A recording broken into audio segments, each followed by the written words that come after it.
Okay, it's time for a horror movie. The Pope's Exorcist. Okay, this is something. I mean, from what I know from the story, Father Gabriel Amorth is a real person, and I knew that before I watched the film. But they do introduce the character to us as a person in real life as well, towards the ending of the film very much. They show photos of him and a brief history of what he has done and how he has contributed to the Vatican and the exorcism surrounding it. So, in the story, Father Gabriel Mort is the leading exorcist of the Vatican. He is top of his skills. He is the best, basically, and he's also sort of an egoistic person, being having been at the top, having held so many exorcisms, successful ones, and also there is this discussion that he often has of how not everything is necessarily an exorcism. Sometimes it is a psychological problem that he just has to provide a little bit of motivation for to coax the victim to sort of um, change their mind about the way they are facing the problem. So this is very parapsychology, something that I studied about, I think, early days when I was in college. I really wanted to take it as an elective. I opted for just psychology instead, but they didn't have the course parapsychology at the time. But I was very much interested in it, so I was studying about it. So there's always this fine margin between what is paranormal psychology and what is normal psychology. So sometimes these differences, they merge and you can't quite tell the line between them because you don't really have that kind of spiritual connection, um, to be able to tell the difference. But some people, they do. Some people, they have natural intuition and spiritual connection to a point where they know when it's, different. They have clairvoyant abilities. Of course, a lot of things scientifically there's some evidence to prove these because you can detect brain waves and natural frequencies in the air, sound, light, vibrations, electrical impulses, and using these things you can sort of detect that some people are special and unique in some ways. You can also tell when temperature drops in an area all of a sudden. People say that, oh, there's some kind of evil being there. So yeah, it's nice to see that it is taken from a perspective of someone who is not only at the top of his craft, but is also willing to admit when there is a difference between a normal exorcism and a psychological, what do you call this? Sorry, a paranormal exorcism versus a psychological exorcism. So, there's that difference. So, yeah, Father Gabriel Mort basically goes up against one of his greatest foes, a demon who he doesn't know the name of and is also really, really powerful and is considerably the most powerful demon that not only he has faced, but is also something that is so powerful it affects people in the Vatican, primarily the Pope who gave Father Gabriel Amorth his position as the lead exorcist. So yeah, it's just a very powerful demon, and the story is super action packed. It starts off really slow and quiet, very much the classic Exorcist movie style. It's just about a father who goes to a place to perform an exorcism. The person affected is a child, so the child is the one that gets possessed. It takes place very fast in the film. There's no pauses, there's no delays, there's no stretched out story, and slow suspense. None of that. It just goes straight to the point. The kid gets possessed. It does weird stuff. All the tropes that you usually see in horror movies are shown. Things move, people go flying. As usual, no one in the main family gets killed. I think that's one of the interesting tropes about a lot of real life exorcisms is that it's very rare for people other than those who are afflicted by a supposed evil spirit or malevolent spirit to die. Everyone else may get injured, they may get scared, they may get shocked, but no one actually dies usually during a possession, a demonic possession. In fact, it's usually just the person who dies from the events of self-inflicted wounds, the exorcism, suicide, these kinds of things. So it's more than often, the victim themselves who get blamed. They get called out for suicide, and some people believe that this is a way the devil plays tricks on people to keep making people think that there's no evil or there's no devil out there. What they do is that they make sure only the victim themselves get affected, so that it always looks like a case of just suicide or self-inflicted wounds or psychological mental illness. that causes self-harm instead of something that can magically harm other people. So yeah, so that kind of realism is kept to some sense, but the movie goes all out. It really does a lot of action-packed scenes. People are flying apart, people are, jumping here and there, lights are flickering, lightning storm is going on. It's just crazy. It's pretty high and intense. And then it goes crazier towards the third half, sorry, why did I say that? The third quarter of the film, where you start to see a lot more flashy, effects. There's the demon casting like unique abilities, and lights are flickering, and the fires are burning, and there's aura, and there's rings of like magic, and demons are rising to come and coax these priests to side against each other to defeat them. So ideally, what happens is in this so, ideally, basically, the core story is that kid gets possessed. There's a priest that attends to the family who's not capable, who is played by Daniel Zovato, who I've never heard of, who plays Father Esquibel, who is not a very good priest. He then gets some help from the Vatican, who sends Father Gabriel Mott, who's Russell Crowe, one of my favorite actors, and he's sent to deal with the case. He is, of course, superb at what he does. He immediately identifies that there is a serious problem there and something needs to be done. So they go about investigating the house. So in the basement of the house, there's actually a Vatican seal that was used as a tomb for some kind of primordial demon of some sorts that has been sealed there. And the previous lead exorcist sealed himself in the tomb to, to protect himself while he keeps the demon at bay. So he dies doing it. So his body is there, and the place is sealed off with the Vatican seal. But in present day, the construction breaks the seal, and the demon escapes, possesses the child, and the demon now wants to possess the new lead. What do you call this? Exorcist, who is Father Gabriel Amort, and he's super cool. The plot is very straightforward. It's just demon who wants to take over the Vatican priest, to take over the Vatican, and to do all sorts of evil. So it's also in the story where the previous hit exorcist was actually taken over, and that's the reason why so many, improper demonic rituals were done, and sorry, improper what do you call this? Exorcisms were done, which allowed to more demonic rituals succeeding and the demon slowly gaining power over people. So it wants to now take over the new lead, what do you call this, exorcist, and continue doing its thing. So yeah, the core story of it is really well done. The side characters, Julia and Amy, who are the mother and sister of Henry, the boy who gets possessed, are absolutely useless to the story. They are just side characters who don't have any proper facial expressions to show if they're scared or shocked. They're all just very calmly sleeping in the house. There's no real tension to them. There's no haunting that makes you feel sorry for them or from their perspective where you feel scared.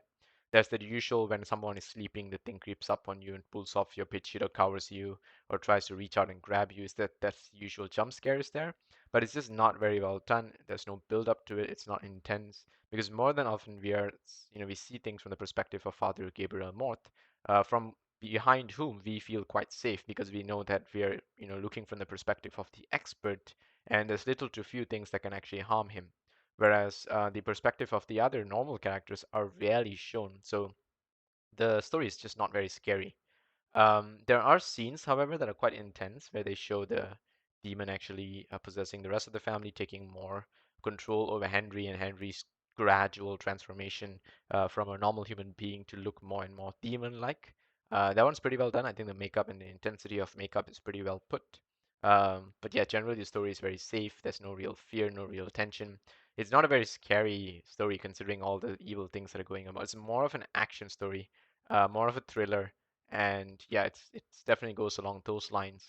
And towards the end, there's a big battle between the demon actually taking over the father, Gabriel Morth, because the demon jumps to possess the rest of the family and threatens to kill all of them. So he says, you know what, since you want my body, take over my body. And then he goes to try to go into the Vatican's tomb, being controlled by the demon. He tries to battle it off, but it's gradually taking him over. And Father Esquibel now has sort of all of a sudden gained the confidence and the self-belief he needed to become a better priest, and he goes to help Father Gabriel Mort defeat this demon by using his chanting and his prayers, and eventually they, compel the demon to go back to hell in the name of Jesus Christ, and he does that. And that's about it. It's the end of the story. I would say, in general, this was a decent film. It just wasn't scary because of the perspectives used in the film. Like, I totally enjoyed the moments where Russell Crowe, as Father Gabriel Amorth, actually showed some fear for the demon. But you're still very much in safe hands because the demon doesn't really do anything to harm anyone. Like, no one really dies from this. Like initially there was a fire and explosion, gas explosion, because when the construction workers were breaking the basement of the house, one of the cracks of the doors actually break into where the Vatican seal is, and as they try to have a look at it, there's a fire nearby. It gets lit and the whole place explodes. Two people are sent to the hospital, and then the demon escapes from the place and goes inside the body of the kid. But ever since then, no one really gets affected, no one really dies. The only other person who's badly affected is the one of the popes, I believe. Cardinal is it cardinal or is it bishop? Um, let's see. I can't remember who the pope guy was. I think it's Cardinal Abato, something like that. But yeah, there's the pope guy, senior guy. Maybe he is the cardinal, not the actual pope. I'm sorry. Oh wait, he's the pope, Franco Nero, right? Yeah, he's the pope. Franco Nero plays the pope. This guy is a famous actor. I instantly recognized him and I knew him. Just I couldn't remember his name. Franco Nero, right? Yeah, this guy's a classic actor.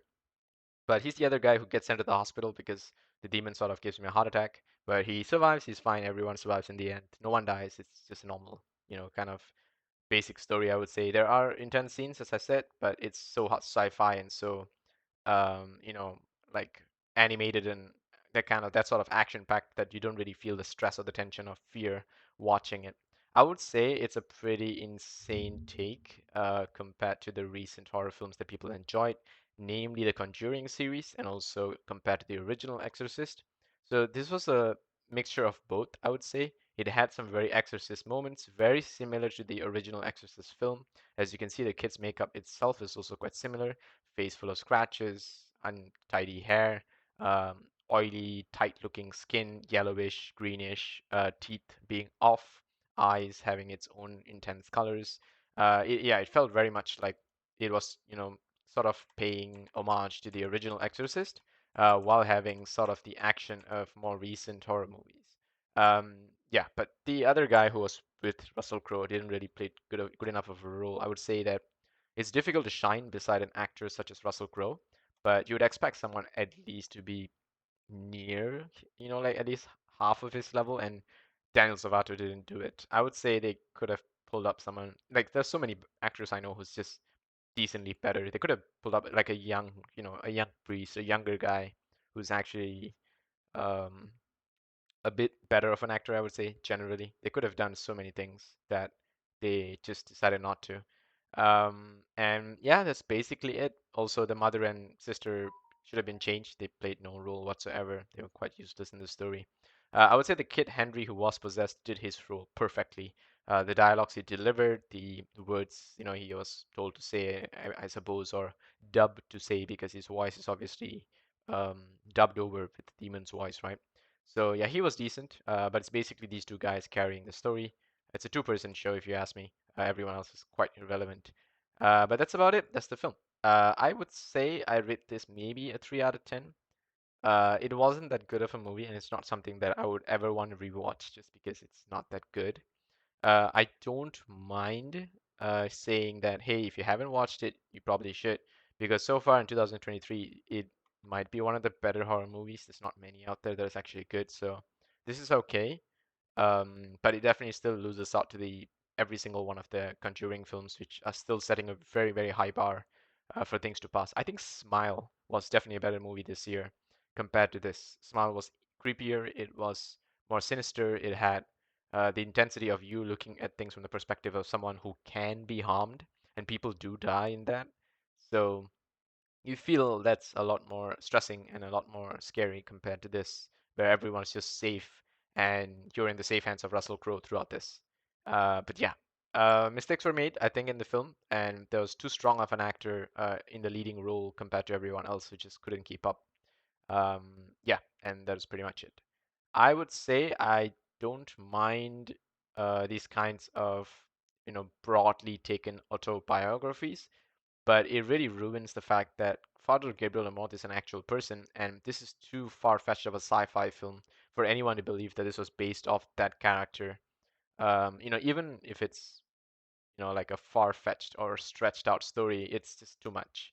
They should just come up with a completely fictional character to make these kinds of stories, because I think it's just disrespectful to people who are actually trying to take stories of real exorcists, um, which is what, like Exorcist of Emily Rose was pretty close to the actual story of, what's her name? Annalise Michelle, I think. Annalise Mitchell or something, who is the real person who they portrayed as Emily Rose, and Father Richard Moore, I think. I can't remember his name, who plays the guy who does the exorcism in that. So yeah, let me just look that up. Yeah, there we go. Father Richard Moore and Emily Rose, of course, the real name of the person is Annalise Mitchell or Michelle or something. But yeah, this was so much better taken as a more realistic biography of Father Richard Moore and his story of how he tried to tell the world that there is really evil, because he was held in court for the death of the person who was possessed during this exorcism. So yeah, this was so much better taken, despite it being a lower budget film with simpler actors. Tom Wilkinson basically being the best of them, needed to carry the film. In this one, however, it went more towards action and very, very far-fetched from the original story, which I did not appreciate at all. Um, so that's basically it. That's my point of view. If you guys enjoyed the film, that's great. But I really would like to see something a bit more original, a bit more, um, you know, scary for a horror film rather than something that's just comedy. Or I mean, I don't mind a comedy horror, because it's straight up just doing its own thing, but it wouldn't be a biography or autobiography or whatever if it's based on that, right? You wouldn't take real life characters to screw up their lore or their actual backstory, for the sake of entertainment and film solely, for that. Which is why I feel this one really disrespects a person who is probably a real exorcist, in real life, doing his job and just trying to save people, but being shown as something he completely isn't, which is like some kind of superhero who's able to just take on the most powerful demon. And the demon who is shown in this is actually Asmodeus, the king of hell, who's apparently a very, very powerful demon able to show up in this kid's body and threaten everyone, but does absolutely nothing to kill any of them. Quite safe story, I would say, in general. That's about it. See you guys in the next one. Take care.